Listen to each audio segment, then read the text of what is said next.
Bonjour, I will speak in English. I do speak French, in fact. I live in Brussels, but then I think French is a beautiful language. But if you don't speak it perfectly, you can do damage to a language. So I prefer to speak here English because it's about technical matters. So I will stick to English. So as I said, I come from Brussels. I lived there since 15 years. Originally, I come from Germany.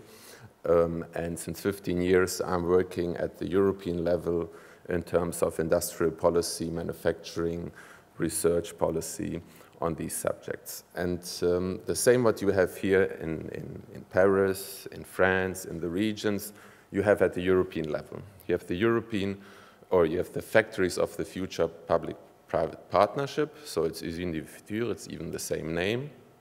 I think it's the biggest manufacturing initiative in the world. If you look at Horizon 2020, 1.1 billion euros will be given from Horizon 2020 to this program, and it has already a track record. Already 650 million euros were invested in the last 4 years. So we talk about 2 billion euros over 10 years, quite a big sum. I think it's the biggest initiative if you look at the American initiatives and the Japanese, Korean initiative. So it's a big thing. It's European, truly European, and it has a democratic approach. The idea of this was, if you look at the European framework programs from FP5, 6, 7, if you look at the history of it, I think the same maybe happened in France and Germany, that the challenge is to engage industry. The European framework program, the rate of industry went all the time down. More and more universities got engaged. If you look at Framework Program 7, 75% of the funding went to universities and RTOs, and only with 25% of the activities we were able to engage industry. And the idea was to increase this. And in this term, the Factories of the Future PPP was a success, because there we got this balance right, 50-50. So 50% of the activities are devoted to companies, and the other 50% to research organizations, universities, etc. So in this sense, it's a success. And what's also good is that, I mean, we all have the same challenge. We need to convince our politicians that manufacturing is important. And I think a lot has happened in the last years. And I think we can influence each other. I mean, if you look at Europe, you know the Industrie 4.0 debate in Germany. If you look at Sweden, now every country has a manufacturing initiative. This was not the case 10 years ago. It's really a change in the mind of people, in the mind of politicians. Therefore, they are so important that without manufacturing, we can't afford our living standard as we are used to in France, in Germany, in whole Europe. So therefore, the politicians are very important, and I will start with this slide. This is Mr. Juncker. So if you read his speeches, we hope it's true. If you read his speeches, he says he realized the importance of manufacturing industry. And if you read the speeches of Barroso, also there you could see a mental shift that they do realize that manufacturing is important. And what we always need to tell them is, I mean, before the person from the ministry said that in France, Usines du Futur is 1 billion, in Europe it's 2 billions. We need to tell them it's still peanuts. If you look at just a company like Volkswagen, Daimler, or the French big companies, how much they invest in research and development, it's much more. In fact, the 70% of the activities invested in R&D is private money. So we need this, but it's private money for the sake of this specific company. So we need this layer of cooperation where I think the ministries, the state, we can oblige them to invest money in collaborative research to cooperate with each other. So I think what I said before, we can influence each other. These arguments that how important manufacturing is for France and for Europe, how much R&D is invested from manufacturing companies. these figures we need to, we need to tell people at the regional level, at the city level, and at the European level in order to make it clear how important manufacturing is for Europe. As I said, the Koreans and the Japanese and the Americans, they are not sleeping either, so we also need to, of course, compete with them and look what they are doing. And I think we are still doing fine as Europe, as European manufacturing, but of course we are challenged a lot at the moment, especially from the ICT side. You know very well, if you look at just at the cash that Facebook and Google and all these big IT companies have, it's quite impressive and a menace. I mean, they are now into social media and Facebook and all this, but the moment they discover or they invest more in manufacturing, we will have a problem because they just have so much cash and they can easily buy up very strategic companies. So, where I come from, when the Commission said we will give you €1 billion, you like to the manufacturing sector, of course they want to have a structure, and for this a European association was created to bring together these actors, the companies, the research associations, research institutes like CETIM, CEA, and the Fraunhofers, and all the other RTOs, plus the universities, plus the industry associations like the FIM here in France and VDMA in Germany. So it's a big grouping of the so-called manufacturing sector.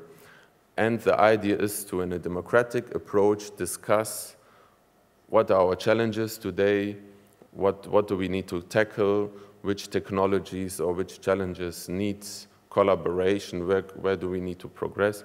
So it's a democratic approach to decide how this €1 billion will be invested.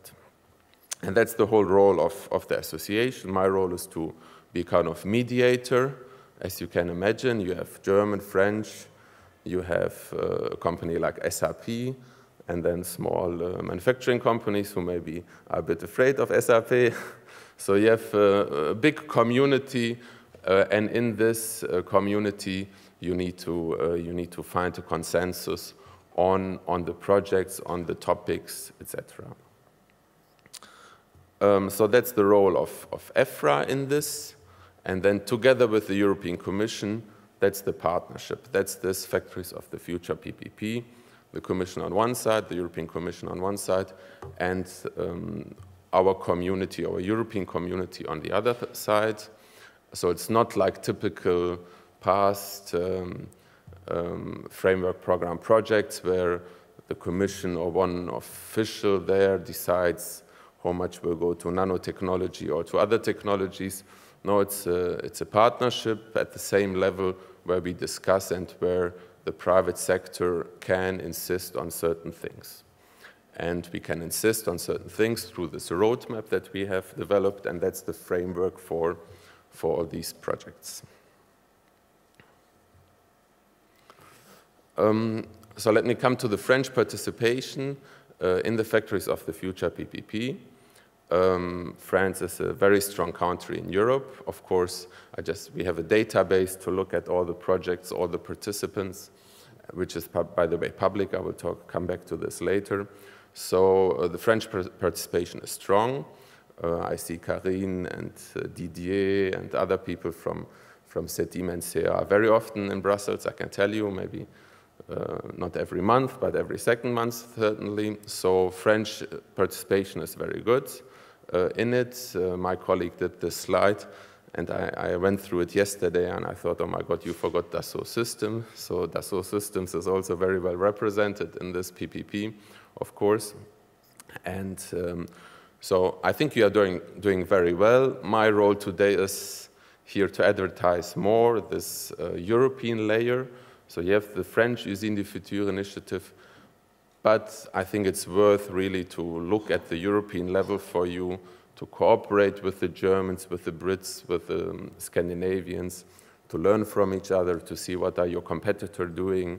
So my message to you is France is well represented in the PPP, but in fact it could be or it should be more in my view. So please have a look, I will come later to this, at the open calls, see how interesting this is, and start networking, and EFFRA or CEA, CETIM, FIM, and all these players who have a role for the community can help you to identify the right partners in different countries. As I said, it's a democratic approach. Just some words how we got there. So you have here on the left side, from you the right side, you have the challenges. What do we need to tackle in Europe? We want to produce in a competitive way products. We need to be environmentally sustainable, so there are some objectives and challenges we want to achieve. On the other side, we have some technologies available for this, robotics, ICT, machinery, etc., etc. And combining these two, we developed a research roadmap with 6 domains. You can read them there. And from this, in these 6 domains, projects will be financed, or are being financed already since some years.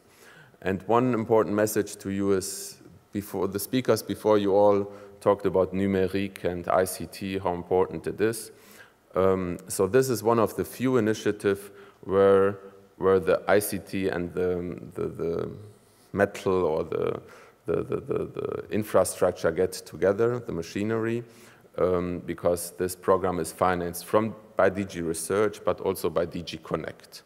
So, and this shows a bit that the whole program is 35–40% of it is ICT and what you call here numérique, which shows that's the future of manufacturing. This is how it looks already today, and which will even increase. So these are just some buzzwords, big themes where we are heading to. It was mentioned already before. I think we all know them: big data, producing close to the customer, and all these trends which we are witnessing at the moment and which will just further develop. So on the Factories of the Future projects are around these themes. And so every year you have a call. It's always around 150 million euros on these priorities developed by us, by the manufacturing community. And then you have specific calls from which then projects come. These are, I have 2 slides on this year's call. So the deadline is the 4th of February. So please have a look. You can just put it into Google, Factories of the Future, or Horizon 2020, open calls, and you will see the subjects where the calls are open at the moment. And I think they are very interesting to you from what I hear about the previous speakers about ICT-enabled manufacturing, robotics, big data, cyber-physical systems, the combination of cyber-physical systems and hardware and big data and all these subjects. So these are just bullet points. Please go to the internet, have a look. There's a lot of information behind all this. And if you consider it interesting, you know, you put together a project or a call, you put together a consortium, you apply to the call, and then if you are successful, you get a project. I mean, the money is not the most interesting thing. I think it's the network. I think it's the network that you get to work with European partners who are the top in this specific field from other European countries. And I think this is the added value to get this international network together on a specific specialized field. So I will not go more into detail into these call topics. What I want to say is they are not technology focused, so it's not a call on additive manufacturing, but it describes the challenge where most probably additive or another technology can help to come over this challenge. So it's not so technology focused in terms of prescribing the technology, but the challenge is described, and then it's logical which technology is behind there to overcome this challenge.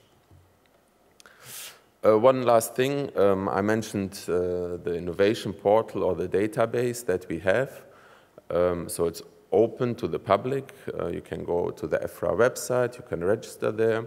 So 1,000 organizations participated already in Factories of the Future projects at European level. So there you can see the description of the project. You can, search through application sector. You can say which of these projects are for the agriculture industry, because also there you have, of course, robotics and other technologies from your field. Or you can go towards the challenges, environmental technologies. So it's a big database where you can look at the projects. You can see who is strong or who is active where, to see where the Germans, the Italians, or the Spanish are active.